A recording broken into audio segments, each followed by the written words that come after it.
Hello mga kapobre, magpakaon ko sa manok.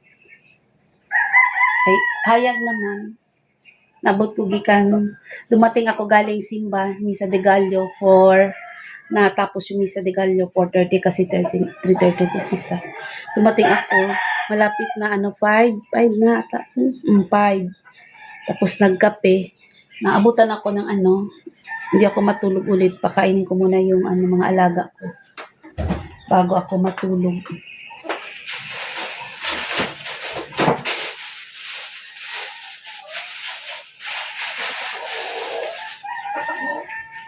Pakainin ko yung baboy muna.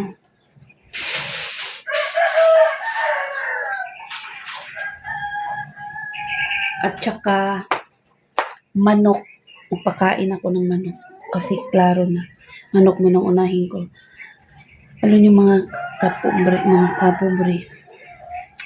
Itong biyanan ko, tingnan nyo. Umihi siya. May anirola na siya malaki dun sa loob. Umihi siya dito sa harapan niya. Talaga, pangi talaga yung harapan namin dito sa kusina. Umihi siya dito. Tingnan ang baho. Alam niyo naman yung amoy ng matanda, diba? Naiwan ko lang. Yan naman yung kakain.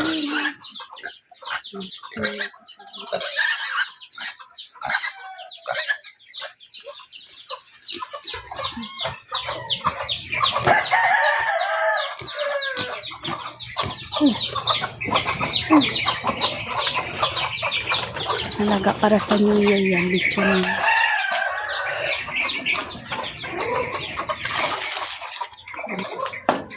Para sa New Year yan.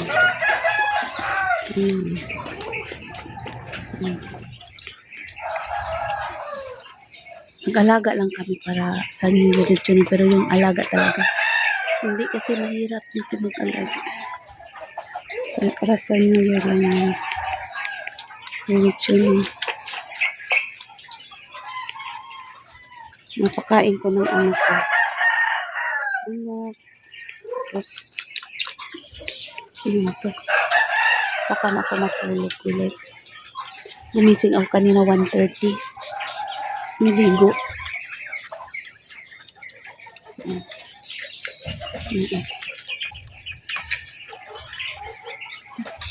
Busog. Alay ko tayong tiyan ko.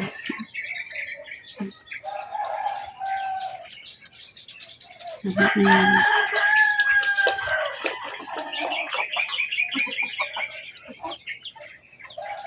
Maya ko na yan liguin. Gusto ko sana liguin, pero mamaya na lang yan liguin. Kasi mga kapobre, yung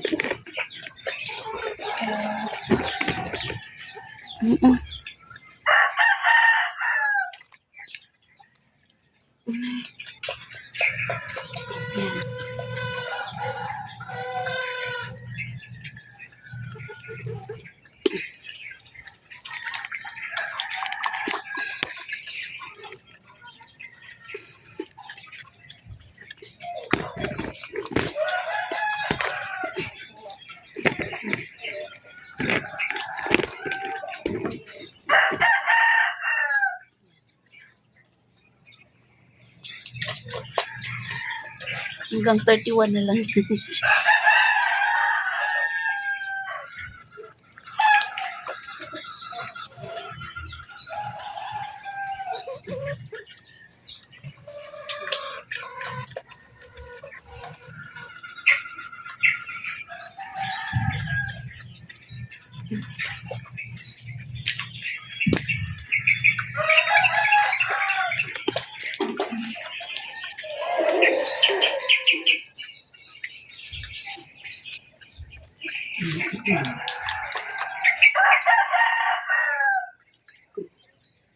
Ano talaga? Ano ba yun? Ay, Diyos ko. Limutan ko pala. Sabihin si ba? Sa dala yung traffic.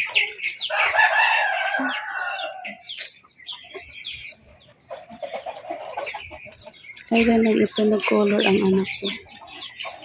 Nakita na naman yung ano, mga white hair.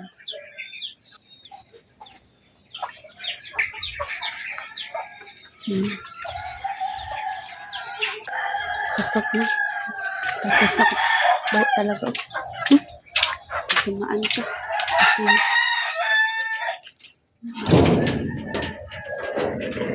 tapos yung ano niya, kwarto. Yan na siya sa may pintuan, sarapan, umihi. Para dito. Ay, naku. Baho talaga. Tulog na ako. Pakain ko ng ano, yung mga alaga. Baho talaga. Papasok. Hindi ko naman pwede hindi buksan ang pinto. Baho lang. Kaya ma-high blood yung anak niya. Kasi pagod pa. Bis isa na lang ang trabaho. Isa na lang trabaho sa anak niya. Yung ihi na lang sa anirola, itapon. Kahit dalawa. Kaya nga nilagyan siya malalaking anirola, dalawa. Kung mapuno, may extra pa. Minsan nga, hindi pa nga mapuno kasi kahapon lang umalis asawa ko. Tinapon yung ano niya bago. Kahapon ng hapon. Ngayon, umuwi yung darating yung mga 8 kasi 6 yun aalis doon. Saka pa yun, ano, kasi may extra. Di pa talaga. Ilagyan nga siya ng extra anirola. Hindi naman ako maniwala na napuno yun kasi malalaki yung anirola. Kasi alam natin na madaming maihi. Umihi na siya sa harapan. Diyan sa pintuan niya. Pangi talaga. Alam niyo naman yung, kasi may sakit yan siya yung, ano niya, yung, ano ba yun?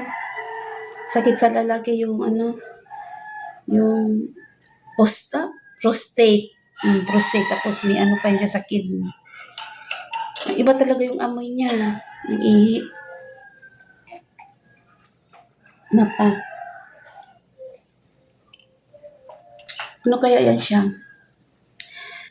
Alam niyo mga, dito man yan siya. Dito din, sa loob.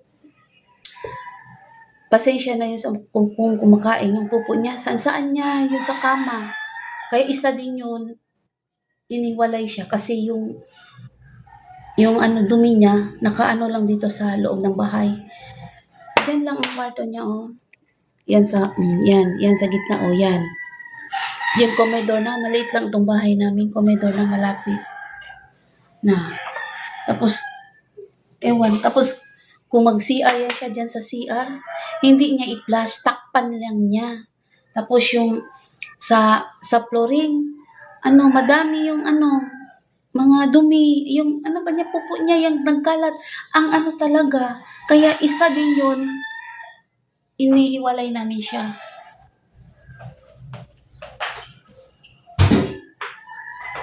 Isa din yun. Tsaka, makalakad siya. Gusto pa nga niya umuwi. Makalakad yan siya. Makalakad siya, okay yan. Makalakad yan siya. Ano, hindi mo maintindihan. Kaya isa din yun. Kung walang asawa ko, na sino maglinis? Ay, hindi talaga ako maglinis. Di bali na lang. Yung asawa niya, yung genan kong babae, ako din yung nag-alaga, 1 taon mahigit. Alagaan ko yun kasi nawala sa sarili. Hindi yun Alzheimer, depression sa kanya. Kasi may diabetic. Ako yung mag-diaper, maghugas, ako yun. Na pag na yung hihilo na nga ako kasi na-enlarge ng heart ko kasi may anemia ako kasi yung mag-mens ako. Minsan 1 buwan, hindi mag-stop. Yun, sabi ko sa asawa ko, hindi ko na kaya kasi nahihilo ako na kaya humingi kami ng tulong, nilagay siya sa home for the elder. DSWD doon. 6 months lang siya namatay. Na ako, hindi pa ako nagpa-check up kasi yung last year, 2024, May, inoperahan ako, kinuha na yung ovary. Kasi yung pala, nagka-anemia na ako, tapos enlarge ng heart ko. Tsaka, multiple, yung mga bukol sa matris ko, may malaki na. Kasi 2 beses na yun, yung nasiyas ako sa panganay ko, may kambal siya. mayoma. Pag CS sa akin, kinuha na rin yung mayoma ko malaki. Tapos tumubo ulit. Yung nanganak ko sa pangalawa, CS din, walang nakita. So ngayon na lang, malaki ang isa pero multiple na sa yun sa ovary ko. Sabi ng OB-GYN ko, mahirap na siya tanggalin isa-isa kasi madami, maliliit. Iba pa yung malaki na. So, naman ako, 49 naman ako nung last year na. Ako 50 naman ako ngayon, yung November lang. So, hindi naman ako, lagit naman din ako na sabi ni Doc, tanggalin ko na lang, yung ovary mo para hindi na yung risky para sa akin. Kahit tinanggal na, wala na akong ovary. Tinanggal na. Okay na ang ko. Heart na lang. Yun pa. Yun mga pobre, yun lang. Saan na napunta yung kwento ko, matulog na ako. Kasi mamaya alis na kami. Meanwhile, yan yung mga kapobre na umigsakti. Kabalo mo sa isakti. Kita lang. Sa inyo. Yan ang sakti. Na umigsakti. Yan. Diba? Sa mga umigsakti.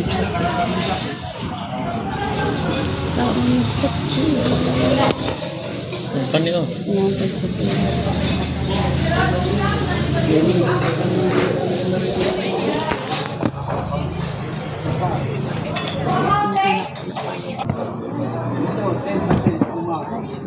Hello.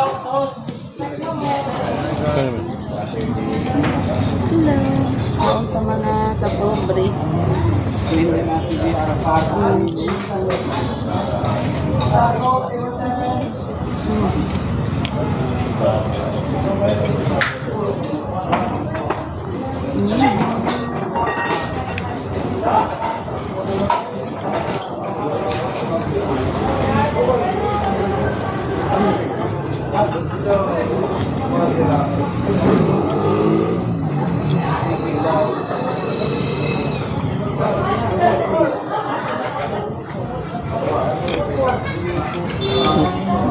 Sabi ko to.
Lo, kain. Sa favorite. Kain, lo.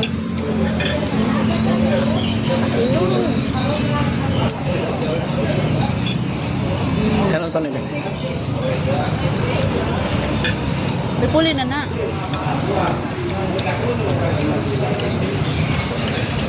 Init. Kanan mo.